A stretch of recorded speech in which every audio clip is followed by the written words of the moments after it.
সকলোকে good morning, সুপ্ৰভাত। আজি মই দুটা বিশেষ কাৰণত লাইভ আহিছোঁ। কাৰণ দুটা হৈছে, প্ৰথমটো হৈছে কালি মই হেডলাইনৰ দৰে দুইটা কাৰণ আগতে কৈ লৈছোঁ। কালি মই এটা পোষ্ট দিছিলোঁ মোৰ ফেচবুক একাউণ্টত, আৰু দ্বিতীয়টো হৈছে মূলা গাভৰু নাটকখন। প্ৰথম কাৰণটো যিটো কালি মোৰ মই পোষ্ট দিছোঁ, সেই পোষ্টটোৰ বিষয়ে প্ৰথমতে মই নিউজ চেনেলছসমূহক, অসমৰ নিউজ চেনেলছসমূহক মই ক্ষমা বিচাৰিছোঁ যে মই বাইট দিয়া নাই। কাৰণ মই এডিটিং নকৰাকৈ মই কথাখিনি আচলতে ৰাইজৰ লগত মুখামুখি পতাটো ভাল হ'ব বুলি মই ভাবিলোঁ, আৰু সেইবাবে মই মোৰ একাউণ্টৰ পৰাই লাইভ কৰিছোঁ, যিহেতু মই একাউণ্টতে পোষ্টটো দিছিলোঁ। আচলতে পোষ্টটো দি পেলাই মই এই কথাটো মই অলপ এক সকিয়নি হিচাপে, এক ৱাৰ্ণিং হিচাপে দিম বুলি ভাবিছিলোঁ, কিন্তু পিছত বহুতে মোৰ সেই পোষ্টটোত নামটো জানিব বিচাৰিছে, বা বহুতে হয়তো মোৰ কিছুমান বন্ধুক বা মোৰ এজন নিজৰ ভাই জড়িত হৈ আছে, গৌৰৱ উজ্জ্বল ভৰালী, তেওঁকো জনাইছে যে বাক কওক নামটো ক'বলৈ, আমিও আছোঁ লগত। গতিকে সেই কাৰণে মই আজি লাইভ আহিছোঁ যে কথাখিনি মই আপোনালোকৰ লগত পাতোঁ। আৰু বহুত কথা আছে মোৰ জীৱনৰ, যিবিলাক কথা হয়তো মনে মনে থাকিলোঁ বহু বছৰে। কাৰণ কালিও হয়তো মই পোষ্টটো দিব নালাগিছিলে, বহুতে ভাবে তেনেকৈ, বা মোৰ বন্ধু এজনে কৈছে কোনোবা এটা ফেচবুকত নে ইউটিউবত এই পোষ্টটো কোনোবাই দিওঁতে কোনোবাই কমেণ্ট কৰিছে যে মই চেল্ফ পাব্লিচিটিৰ কাৰণে কৰিছোঁ। বৰষাৰাণী বিষয়ে কেতিয়া আচলতে ব্যক্তিগত প্ৰচাৰৰ প্ৰয়োজন নাই। প্ৰায় ক্লাছ 6 মানৰ পৰা অভিনয় কৰা আৰম্ভ কৰিছিলোঁ মোৰ দেউতাৰ প্ৰযোজনাত প্ৰথমখন ধাৰাবাহিক দাপোনত। তাৰপিছত স্বৰ্গম বুলি এখন মিউজিকেল চিৰিয়েলত, য'ত ভিডিঅ'জ কৰা হৈছিল, পোনপ্ৰথমবাৰৰ বাবে মোৰ দেউতাই সেই কনচেপ্টটো আৰম্ভ কৰিছিল, তাতে এংকৰিং কৰিছিল। যিটো শ্ব'ৰ শেষত কওঁ যে আপোনালোকে যদি আমাৰ অনুষ্ঠানটোত মতামত জনাব বিচাৰিছে, চিঠিৰ জৰিয়তে আমাক জনাব, আমাৰ ঠিকনা অমুক অমুক। তেতিয়াৰ দিনৰ পৰাই কৰিছোঁ। আৰু পোষ্টকাৰ্ড জাহে, তেতিয়াই পোষ্টকাৰ্ড জাহে, ধুনীয়া ধুনীয়া কমেণ্টছ পাওঁ। গতিকে এতিয়া মোক এই 25 বছৰে অসমৰ ৰাইজে বহুত মৰম দিছে, বহুত আশীৰ্বাদ দিছে। আনকি মই আজি এই সুযোগকণ লওঁ লাইভ আহি পেলাই যে মই ৰত্নাকৰৰ বাবে যি অভূতপূৰ্ব সঁহাৰি আপোনালোকে দিছে, সেইখন এখন ছবি, সেইখনৰ প্ৰচাৰৰ বাবে, কাৰণ সেইটো এটা প্ৰডাক্ট, সেইখনৰ প্ৰচাৰৰ বাবে আমি ওলাই গৈছোঁ, প্ৰচাৰ কৰিছোঁ আপোনালোকৰ মাজলৈ। ছবিখন মুক্তি লাভ হোৱাৰ আগতে তাৰ বিষয়ে জনাইছোঁ, সেইটো প্ৰচাৰৰ প্ৰয়োজন। কিন্তু মোৰ ব্যক্তিগত প্ৰচাৰৰ কোনো প্ৰয়োজন নাই, নিবিচাৰোঁ। এইখিনি কথা মই এইকাৰণে ক'ব লাগিব, কিয়নো আমি যদি নাৰী সবলীকৰণৰ কথা পাতিছোঁ, আমি নাৰী সম অধিকাৰৰ কথা পাতিছোঁ, নাৰী সুৰক্ষাৰ কথা পাতিছোঁ, বেটি বচাও বেটি পঢ়াওৰ কথা পাতিছোঁ, আৰু আমাৰ নাৰীয়ে যদি সেই কথাখিনি সন্মান নকৰে, তেনেহ'লে এই কথাবিলাকৰ অৰ্থ কি আছে? কাইলৈ দেখিব এনেকুৱাবোৰ মহিলা গৈ পেলাই বেটি বচাও বেটি পঢ়াওৰ অনুষ্ঠানত আগশাৰীত মুখ্য অতিথি হৈ পেলাই ধুনীয়া মেখেলা চাদৰ পিন্ধি বহি থাকিব। হ'বনে আমাৰ সঁচাকৈ? আমি পামনে সেই সম অধিকাৰ? পামনে সেইখিনি সুৰক্ষা? নেপাওঁ। গতিকে কালি মই দিয়া পোষ্টটোৰ দুটা কাৰণ আছে। প্ৰথমটো হৈছে যে সেই পোষ্টটো হৈছে এটা হুংকাৰ সেই বেমাৰী মানসিকতাৰ সকলৰ বাবে, যাৰ অসুস্থ মানসিকতা, যিয়ে নাৰীক ক্ষুদ্ৰ সামগ্ৰী বুলি ভাবে, তেওঁলোকৰ বাবে এক হুংকাৰ। আৰু দ্বিতীয়টো হৈছে যে মই এক জাননী, এক সতৰ্কবাণী দিব বিচাৰিছোঁ উঠি অহা প্ৰজন্মৰ যিসকলে অভিনেত্ৰী হ'ব বিচাৰে বা মডেলছ হ'ব বিচাৰে, মই তেওঁলোকক সাৱধান কৰিব বিচাৰিছোঁ যে এনেধৰণৰ দুষ্ট লোকৰ এই চলাহী কলা কথাত বা প্ৰলোভনৰ বলি যাতে নহয়। কিয়নো মই নিজেই দেখিছোঁ, আজি 25টা বছৰত মই নিজেই দেখিছোঁ যে কম্প্ৰমাইজ কৰিছে, হয়তো কোনোবাই কম্প্ৰমাইজ কৰি কাম নেপায় এটা সময়ত হতাশ হৈ নিজৰ প্ৰাণ ত্যাগ কৰিছে। কোনোবাই হয়তো কান্দি কাটি সপোনৰ ডেউকা ভঙা তেনেকৈ পংগু হৈ পেলাই ঘৰলৈ উভতি গৈছে আৰু চিৰদিনৰ বাবে ডিপ্ৰেশ্যনত মই মোৰ ফ্ৰেণ্ড লিষ্টৰ সকলোকে অনুৰোধ জনাইছোঁ, মই এতিয়া লাইভ আহি আছোঁ, কাইণ্ডলি মোক মেছেঞ্জাৰত কল নকৰিব, মই খুব গুৰুত্বপূৰ্ণ কথা পাতি আছোঁ এতিয়া। কালি মই ঘটনাটোলৈ যাওঁ। প্ৰথমে মোলৈ কল কৰিলে আগদিনাখন ৰাতিয়ে উক্ত মহিলাগৰাকীয়ে। তাৰপিছত ফোন কৰি পেলাই মোৰ যেনিবা অলপ শাৰীৰিক অসুস্থতা আছিল, মই সোনকালে শুই গ'লোঁ, মই কলটো মিছ কৰিলোঁ। নেক্সট ডে মই কল কৰিলোঁ, কল কৰোঁতে মোক ক'লে যে মোৰ ফোনটো কিবা প্ৰব্লেম হৈ আছে, মই হোৱাটছএপত কল কৰোঁ তোমাক। মই আগতে কৈ থওঁ যে মই অলপ টেকনিকেলি চেলেঞ্জ মানুহ মই বহুত কথা বুজি নাপাওঁ কল ৰেকৰ্ডিং কৰিবলৈও সেইখিনি সময়ত মগজুলে নাহে আৰু হোৱাটছএপত হয়তো কল ৰেকৰ্ডিং কৰাৰ সেই সুবিধাকণ নাই কিন্তু কালি ৰাতি মোৰ দাদাই অলপ অনলাইন চাৰ্চ কৰি পেলাই মোক কৈছে যে নাই হোৱাটছএপতো সেইবিলাক সুবিধা আজিকালি আছে বাৰু মই চাই ল'ম সেইটো পিছৰ কথা তাৰপিছত মোক কল কৰি পেলাই কৈছে বিভিন্ন কথা ক'বলৈ আৰম্ভ কৰিছে যে আজিকালি শ্ব' পতাটো ইমান অসুবিধা হৈ গৈছে বুজিছা স্পন্সৰ কেনেকৈ পাব পাৰি সেইবিলাক মই মানে নোৱাৰোঁ আৰু বুজিছা ভৰসা নোৱাৰোঁ মই কেনেকৈ স্পন্সৰ পাব পাৰি বৰ মানে হতাশ হৈছোঁ মই আৰু তোমাক মই এতিয়া যিটো কথা ক'বলৈ গৈ আছোঁ সেই কথাটো শুনি হয়তো তুমি মোক চৰিয়াইও দিব পাৰা এক্সৰ মাৰিব পাৰা তথাপিও কথাটো মই তোমাক ক'ব লাগিব মই কৈছোঁ কি কথা তেতিয়া তেওঁ ক'লে যে বোলে এনেকৈ নাম ল'লে উক্ত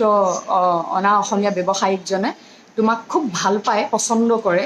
হি লাইকছ ইউ আ লট গতিকে তোমাক এটা ফৰেন ট্ৰিপ দিব বিচাৰিছে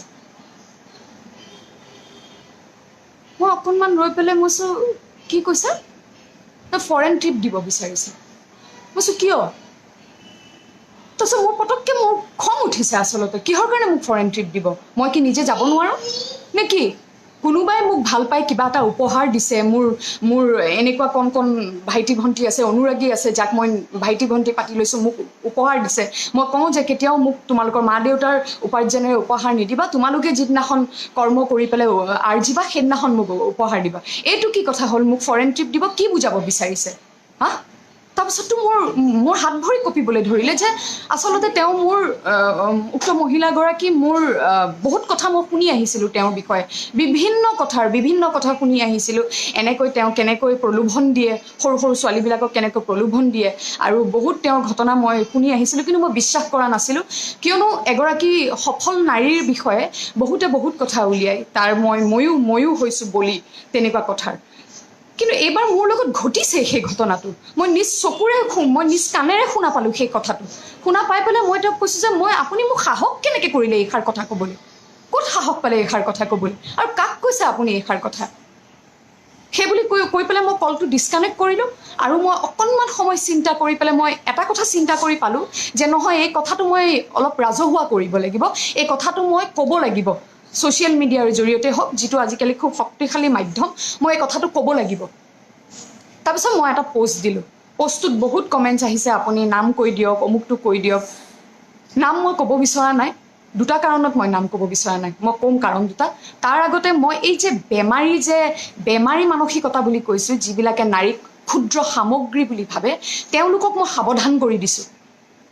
সাৱধান কৰি দিছোঁ যে এনেকুৱা কথাৰ যাতে কোনো ধৰণৰ সাহস নকৰে আৰু মই আমাৰ ছোৱালীবিলাককো আমাৰ নাৰীক মহিলাসকলকো মই অনুৰোধ জনাইছোঁ যাতে এনেকুৱা কথাত এওঁলোকক উৎসাহিত নকৰে মই সেই বেমাৰী মানসিকতাৰ লোকসকলক এটা কথা কওঁ যে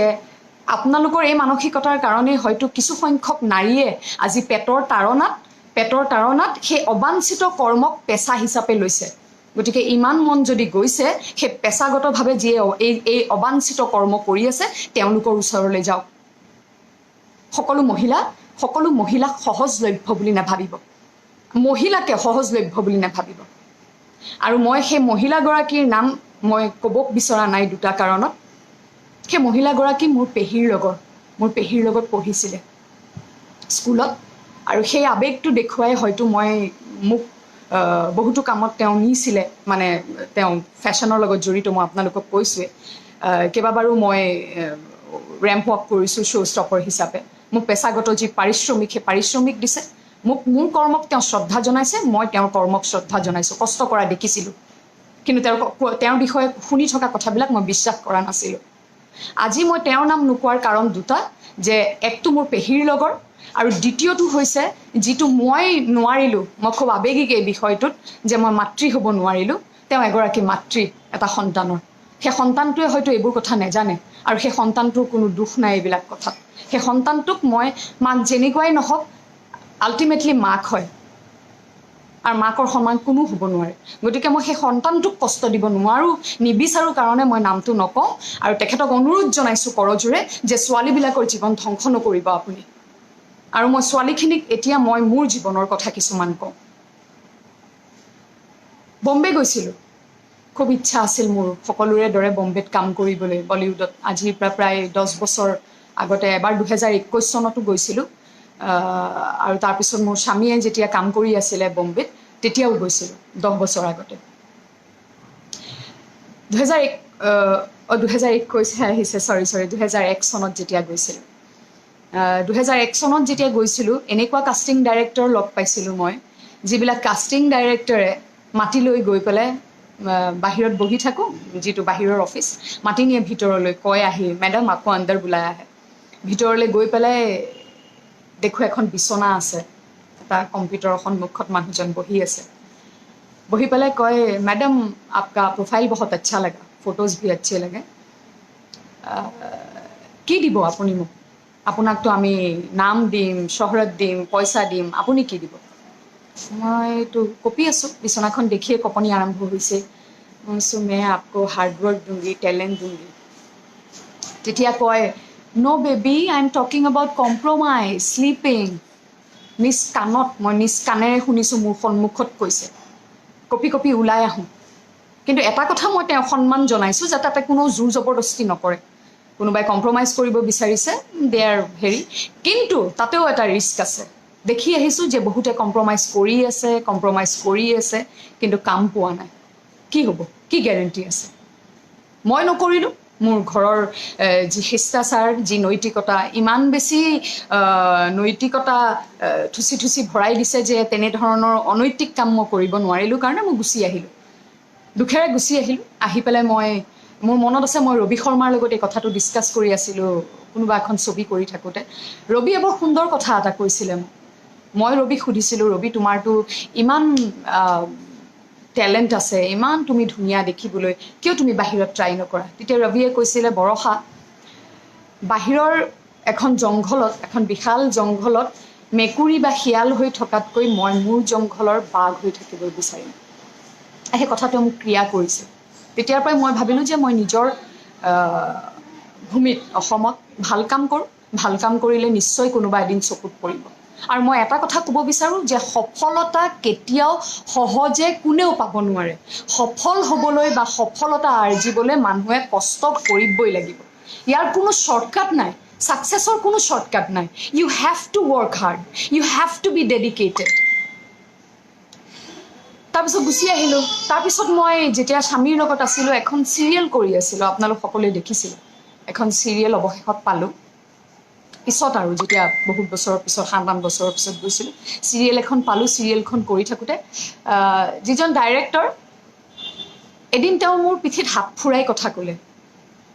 কোনোবাই পিঠিত এনেকৈ পটককৈ হাতটো মাৰি কথা ক'ব পাৰে সিমানখিনি লিবাৰেল সিমানখিনি অ'পেন মাইণ্ডেড মই হয় কিন্তু হাত ফুৰোৱাৰো আমাৰ নাৰীসকলৰ এনেকুৱা এটা ছিক্স চেন্স আছে এনেকুৱা এটা ইনষ্টিংক্ট আছে যে আমি গম পাই যাওঁ যে সেই হাত ফুৰোৱাৰ অৰ্থটো কি সেইদিনাখনে সেই কামটো বাদ দিছিলোঁ আৰু অসমলৈ ঘূৰি গুচি আহিছিলোঁ আৰু কাণত ধৰিছিলোঁ যদি ইয়াত মোৰ কাম দেখি কোনোবাই মাতি নিয়ে মই কৰিম কিন্তু ভৱিষ্যতে মই আৰু তাতে গৈ কাৰো দুৱাৰত টুকুৰিয়াই পেলাই মই কাম বিচাৰিবলৈ নাযাওঁ গতিকে নাৰীৰ কাৰণে যদি আমি এক সুৰক্ষিত সমাজ বিচাৰিছোঁ আমি নিজেই অলপ সবল হ'ব লাগিব শক্তিশালী হ'ব লাগিব আমাৰ ঘৰত দুৰ্গা পূজা পাতে নেজানো দুৰ্গা পূজা অৰ্থ কি বা দুৰ্গা পূজাই কি কৰিব মোৰ মনৰ আশা মই বম্বেত এখন হিন্দী চিনেমা কৰিব বিচাৰিছোঁ তৎক্ষণাত সেই পূৰণ নহয় কিন্তু এটা কথা শিকিছোঁ সেই সৰুৰ পৰা এতিয়ালৈকে প্ৰতিমাক দেখি দুৰ্গাৰ প্ৰতিমাক যে মহিষাসুৰক বধ কৰি থাকে এটা কথাই শিকিছোঁ যে অন্যায়ৰ প্ৰতিবাদ কৰিব লাগে অন্যায়ৰ প্ৰতিবাদ কৰিব লাগে আৰু শেষত সদায় ভালৰ জয় হয় কেতিয়াও ভুলৰ জয় হ'ব নোৱাৰে কেতিয়াও বেয়াৰ জয় হ'ব নোৱাৰে গতিকে কালি মই পোষ্টটো দিলোঁ বহুতেই মোক কৈ আছে নাম কওক নামটো মই এই দুটা কাৰণ মই ক'লোৱে যে তেওঁ এগৰাকী মাতৃ মই সেই মাতৃগৰাকীক সন্মান জনাওঁ মই নামটো নকওঁ কিন্তু আপোনাৰ বিষয়ে মই বহুত কথা জানিছোঁ বহুত ছোৱালীয়েও মোক মেছেজ দিছে কান্দি কাম নকৰি উভতি গৈছে ঘৰলৈ আপোনাৰ তেনেকুৱা প্ৰস্তাৱৰ বাবে প্ৰলোভনৰ বাবে নকৰিব আপুনি মহিলা ন এগৰাকী নকৰিব নেপায় মই দ্বিতীয় বিষয়টোলৈ আহিছোঁ আৰু দ্বিতীয় বিষয়টো হৈছে মূলা গাভৰু নাটকখন আবাহন থিয়েটাৰৰ প্ৰস্তুতি পৰাশৰৰ নেতৃত্বত তেওঁলোকে এবাৰ মঞ্চস্থ কৰিলে অভিজিত ভট্টাচাৰ্যৰ দ্বাৰা ৰচিত আমাৰ ইতিহাসৰ পৃষ্ঠা লুটিয়াই তেওঁ জীৱন্ত কৰি তুলিলে মঞ্চত মূলা গাভৰু, বীৰাংগনা মূলা গাভৰু। নাটকখন চাই পেলাই কালি মই কেইবাটাও দৃশ্যত মোৰ গাৰ নোম থিয় হৈছে, মোৰ বুকুখন কঁপি উঠিছে, সংলাপত বুকু কঁপি উঠিছে। মূলা গাভৰুৰ চৰিত্ৰটোৰ লগত একাত্ম হ'ব পাৰিছোঁ। সেই যে স্বদেশ প্ৰেম, জাতীয়তা বোধ, সেই বস্তুবোৰৰ এক বুজাব নোৱাৰা এক অনুভৱে মোক আৱৰি ধৰিছিলে, হেঁচা মাৰি ধৰিছিলে। আৰু মই গৌৰৱ অনুভৱ কৰিছিলোঁ কালি পুনৰবাৰ যে ভ্ৰাম্যমান থিয়েটাৰৰ দৰে এক কলাৰ মাধ্যম আমাৰ অসমত আছে, যিটো বিশ্বতে বিৰল ক'তো নাই। আৰু তাৰ সেই মাধ্যমৰ আচলতে শুদ্ধ প্ৰকৃত ব্যৱহাৰ হৈছে মূলা গাভৰু নাটকখন মঞ্চস্থ কৰি। সেই মাধ্যমৰ আচলতে উচিত ব্যৱহাৰ কৰা হৈছে বুলি মই ভাবোঁ। সময়ে সময়ে দেখা গৈছে বিভিন্ন বিষয়ক লৈ পেলাই ভ্ৰাম্যমান থিয়েটাৰক কলংকিত কৰিবলৈ চেষ্টা কৰা হৈছে, ম্লান পৰিছে কিছু কিছু সময়ত তাৰ গৌৰৱ উজ্জ্বল ইতিহাস। কিন্তু কালি মই যিটো দেখিলোঁ, কোনে কৈছে যে ভাল নাটক নাই হোৱা, ভাল নাটক কৰিব নোৱাৰি? ই এক ইমান শক্তিশালী মাধ্যম যে হয়তো আজি ইতিহাসৰ পৃষ্ঠা লুটিয়াই আমাৰ হয়তো সময় নাই সেই বীৰ শ্বহীদসকল বা বীৰাংগনাসকলৰ কথা পঢ়িবলৈ, কেনেকৈ স্বদেশ প্ৰেমৰ বাবে নিজৰ প্ৰাণৰ আহুতি দিছিলে। কিন্তু নাটক এখনে ইমান সুন্দৰকৈ কালি যি থাৰ্ড শ্ব' চাইছোঁ, থাৰ্ড শ্ব' হাউচফুল, আৰু থাৰ্ড শ্ব'ত যি দৰ্শকসকলৰ যি অভূতপূৰ্ব সঁহাৰি, সময়ে সময়ে যি হুলস্থুল চিঞৰ বাখৰ, সেইখিনি দেখা পাই পেলাই মোৰ মানে অনুভৱ হৈছে যে এই সময়ত য'ত জাতীয়তা বোধৰ আমাৰ প্ৰতিজন অসমীয়াৰ মাজত সেই তেজ উতলি অহা, সেই জাগৰণৰ প্ৰয়োজন আমাৰ মাজত জাতীয়তা বোধৰ, সেইখিনি ইমান সুন্দৰকৈ সেই অৰ্থৰ নিয়াৰিকৈ সেই অৰ্থই মানে প্ৰকৃত ৰূপ পাইছে। সেই বস্তুটো চাই মই সঁচাকৈ গৌৰৱান্বিত হৈছোঁ। প্ৰস্তুতি পৰাশৰে ইমান কষ্ট কৰিছে, ইমান ষ্টেমিনা, প্ৰতিটো সংলাপত হাত চাপৰি পৰিছে, ইমান ষ্টেমিনা, মাই গড। প্ৰস্তুতি পৰাশৰৰ বাহিৰে হয়তো এইটো সম্ভৱ নহ'লহেঁতেন মঞ্চত এইখন নাটক মঞ্চস্থ কৰাৰ। আৰু কালি যেতিয়া মই পিছত তেওঁলোকে লাইভত মোক এটা বাইট লৈছিলে, তেতিয়া তেওঁ এটা কথা কৈছিলে যে সেইদিনাখন যেতিয়া তেওঁ শোভাযাত্ৰা উলিয়াইছিলে মূলা গাভৰুৰ, তেতিয়া হয় ময়ো দেখিছোঁ ছ'চিয়েল মিডিয়াত বৰ বেয়া বেয়া কমেণ্টছ দিছে, বহুতে লাজ দিছে, হাঁহিছে, ঠাট্টাৰ পাত্ৰ কৰি তুলিছে। কিন্তু তেওঁ যিষাৰ কথা কালি লাইভত কৈছিলে, মোৰ অন্তৰ চুই গ'ল জানে। তেওঁ কৈছে যে বোলে তেওঁলোকৰ বেনাৰ নাটক হৈছে মেম চাহাব, কিন্তু মেম চাহাবৰ কাৰণে কিন্তু তেওঁ শোভাযাত্ৰা বা ৰেলী বা তেনেকুৱা ধৰণৰ প্ৰচাৰৰ চিন্তা কৰা নাছিল। তেওঁ সেই শোভাযাত্ৰাৰ চিন্তা কৰিছিল কেৱল মূলা গাভৰু নাটকখনৰ বাবে, কাৰণ এতিয়াৰ সময়ত মূলা গাভৰু নাটকখন ইতিহাসৰ সেই গুৰুত্বপূৰ্ণ সেই বীৰাংগনা চৰিত্ৰটোৰ বিষয়ে আমাৰ অসমীয়া ৰাইজে, যুৱ প্ৰজন্মই আকৌ আওৰাৰ বৰ প্ৰয়োজনীয়তা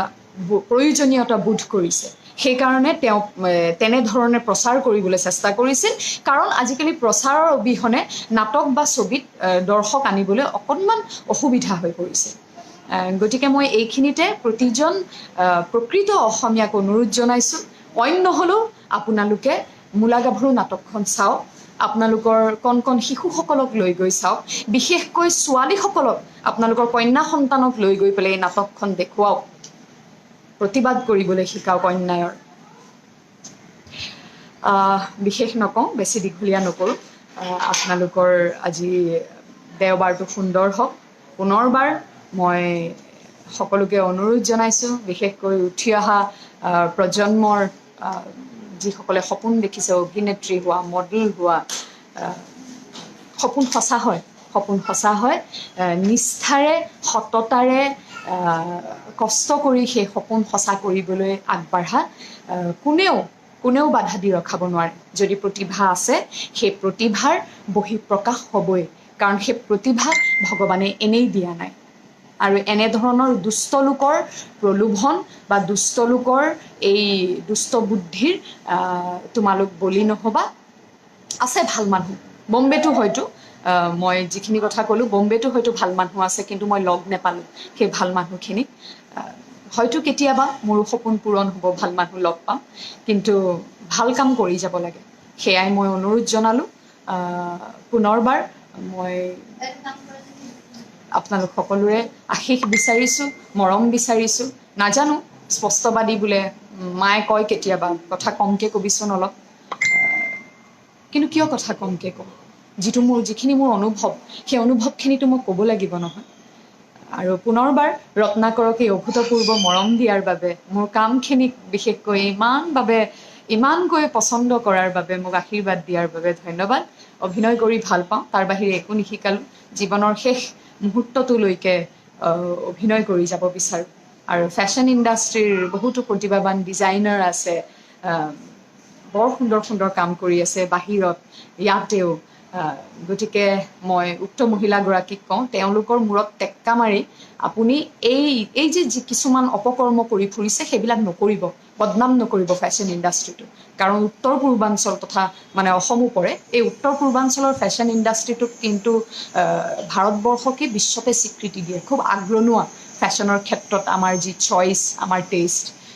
বদনামী নকৰিব সেয়াই মোৰ অনুৰোধ আপোনাৰ ভতিজাৰ দৰে হওঁ মই অনুৰোধ জনালোঁ এনেধৰণৰ যাতে প্ৰস্তাৱ আপুনি কোনোদিন কোনো নাৰীক নিদিয়ে নিজে নাৰী হৈ ধন্যবাদ